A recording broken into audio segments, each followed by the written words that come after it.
Hey everyone, welcome back for another deep dive. Get ready to have your minds blown because today we're taking a trip straight into the heart of AI, and trust me, it's going to feel like stepping onto the set of a sci-fi film. I'm ready. Let's do it. We're not just talking about AI playing games, we're talking AI changing the whole game. Hmm. Think universe decoding algorithms, material science that seems like magic, and video game graphics so real you'll want to reach out and touch them. It's incredible how AI has gone from something we program to something that seems to be like developing its own ingenuity. It's wild. Joining me today is, as always, our AI expert. Welcome back. So first up, let's talk about xAI's Grok. I mean, even the name sounds like something straight out of the Hitchhiker's Guide to the Galaxy. All right. Yeah. What's the deal with this Grok thing? Well, Grok is built to do something pretty amazing. It helps us understand the universe. Okay, so not just like, why is this sky blue kind of stuff. No, way more than that. Yeah. We're talking tackling the big mysteries, the origins of the universe, the nature of dark matter, the really big questions. Okay, so, like, does it have a tiny telescope inside it or something? How does it even work? It's all about the algorithms. Grok is fed tons and tons of data scientific papers, astronomical observations, you name it.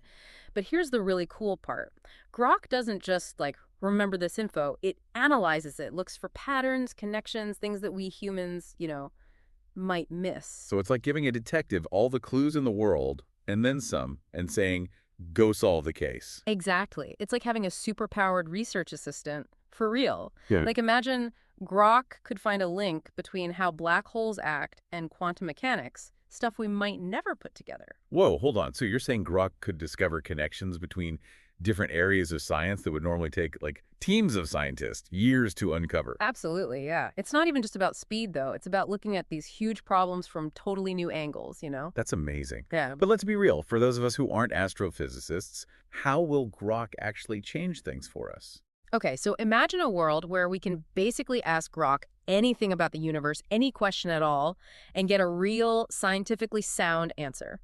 It's like having access to a universal encyclopedia that's always being updated. Wow, that's wild. Yeah. It's like having the answer key to the universe's biggest mysteries right at our fingertips. It's even better than an answer key because Grok can help us understand the why, not just the what. Okay, that's seriously cool. So moving on from the vastness of space to something a bit more, shall we say, grounded. Let's talk about what DeepMind is up to with AI and material science. They've created this system called GenoME, which stands for Graphical Networks for Material Exploration. So tell us, what exactly does GenoE do?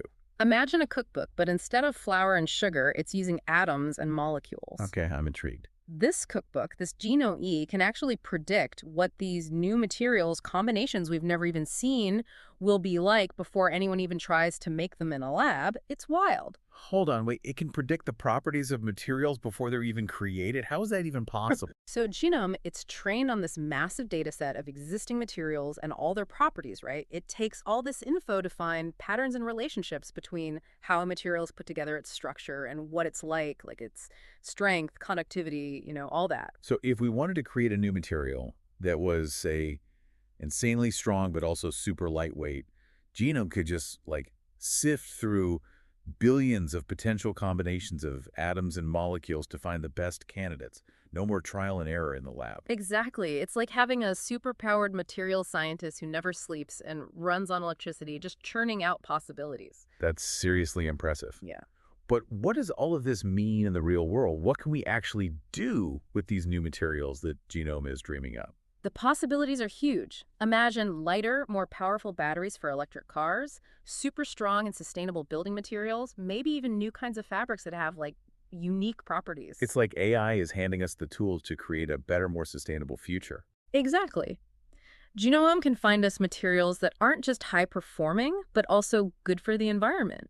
For example, it could help us find replacements for those rare earth elements that are used in, well, almost everything, but they're really bad for the environment to mine. It's like we're opening a treasure chest full of possibilities. Oh, yeah? This is really incredible stuff. But it's not just about replacing what we already have, right? GeoMe could help us discover totally new types of materials with properties we haven't even thought of yet. Absolutely. It's like opening up this whole new world of material science. Okay, and we're just getting started.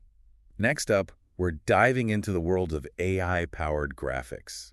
Get ready to have your minds blown because things are about to get really, really real.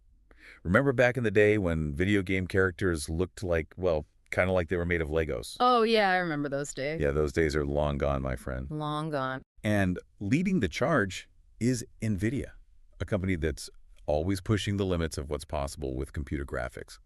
And lately, they've been making some serious waves with their AI-powered tech, making games, movies, even VR look crazy real. Yeah, and this is way more than just making things look prettier, right? We're talking about a whole new way to experience these digital worlds, like a fundamental shift. Absolutely. One of the big things NVIDIA's been working on is this thing called deep learning supersampling, DLSS for short. Catchy, right. Well, it doesn't exactly roll off the tongue, I'll give you that. But what is it in a nutshell? Okay, so imagine you're trying to put a super high resolution picture on a screen that's, not so high res. You're going to lose some of the details, right? Right. DLSS basically uses AI to fill in those missing pieces in real time. So you get these amazing, crisp visuals without needing a crazy powerful computer to run it. So it's like AI is upscaling the graphics on the fly, making sure everything looks super sharp and detailed, even on a regular gaming setup. Exactly. It's a total game changer, especially for VR. I mean, for VR to really feel real, you need those smooth, high-resolution graphics. That makes sense. It's like the difference between looking through a window and feeling like you're actually stepping into another world. Exactly. Okay, so picture this. You put on a VR headset, and it's not just that the graphics look good, it's like you've been transported to a different place. The environments are so lifelike, and the characters, they move and interact with this incredible realism. That's the dream. It sounds amazing.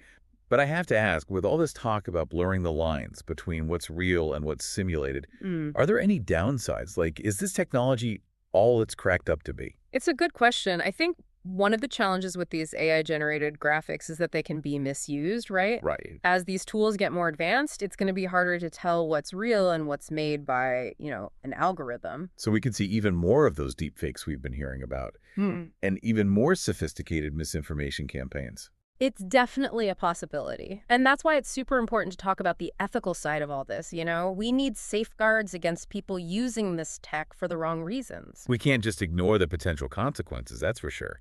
This tech is amazing, but we need to make sure we're using it responsibly. Absolutely. It's on the companies creating it, the people making the rules about how it's used, and all of us, too. We have to be smart about this. We need to be aware of the risks, definitely. But we can still be excited about the opportunities at the same time, right? Of course. Because this stuff, it's here to stay. And honestly, some of the possibilities are just too cool to ignore. No doubt. Okay, so imagine this. The next generation of video games. We're not just talking about designed worlds, but worlds that are almost like grown by AI. Every time you play, it's different. Oh, wow. Yeah, where the line between the player and the creator gets totally blurred. Exactly. Okay. Now you're just making me want to go home and fire up my gaming console. But seriously, it's way bigger than just entertainment.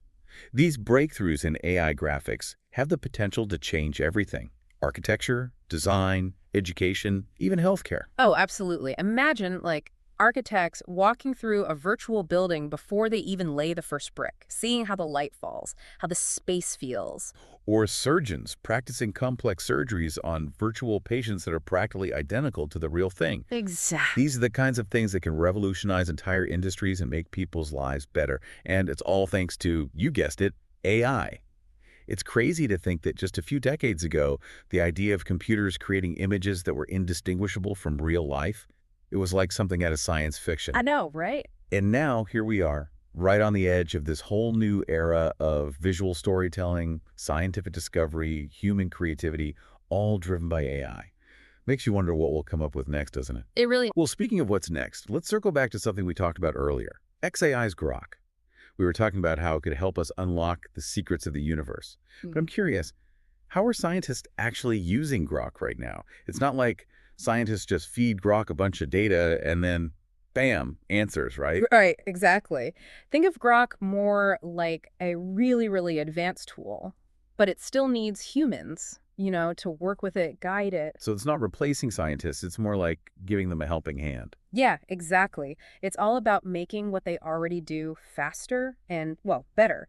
Like right now, they're using it to analyze, huge amounts of data from telescopes all over the world looking for stuff that might point to something new out there, something we've never seen before. So it's like Grok is this superpowered assistant that can sift through all that data and say, hey, you might want to check this out. Exactly. It's all about like boosting what humans can do, not replacing them. Scientists still have to look at that data, design experiments, figure out what it all means. That makes sense. It's like giving scientists a superpower, right? Helping them see things they might otherwise miss. Exactly. And it's not just finding new things.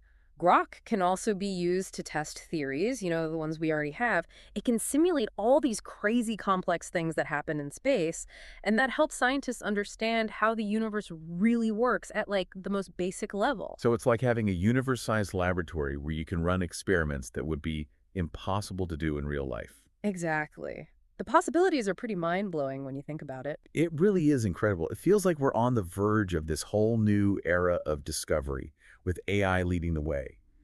But, and I think this is important to remember, with all this incredible AI tech we've been talking about today, from understanding the universe to those hyper-realistic graphics, it also brings up some big questions about, our responsibility and the kind of future we're building with all of this. I agree. It's a really important point. We can't get so caught up in the wow factor that we forget to think about the bigger picture. How do we make sure we're developing and using this technology in a way that benefits everyone? Exactly. So where do we go from here? What can we actually do to make sure that we're using AI for good? I think it starts with, education and open conversation. The more people understand this technology, the better we can shape how it's made and how it's used. It's about making sure we're all on the same page, that we're all part of the conversation. Absolutely. We need to be talking about ethics, about bias, about how AI will affect our society. And these conversations, they can't just happen in universities or tech companies. We need to be having these conversations everywhere, at home, in schools, in our communities. Because ultimately, it's not just about the tech itself, it's about the world we want to live in, right? Exactly. It's about making sure that we're in control, that AI serves humanity, not the other way around. Well said. And on that note, I want to thank you, our resident AI guru, for joining me today and for sharing your expertise with us. It's been quite a journey into the world of AI. It's always a pleasure to be here. And to our listeners, thank you for joining us on this deep dive. We hope you've enjoyed exploring the exciting world of artificial intelligence. See you next time. Until next time, stay curious.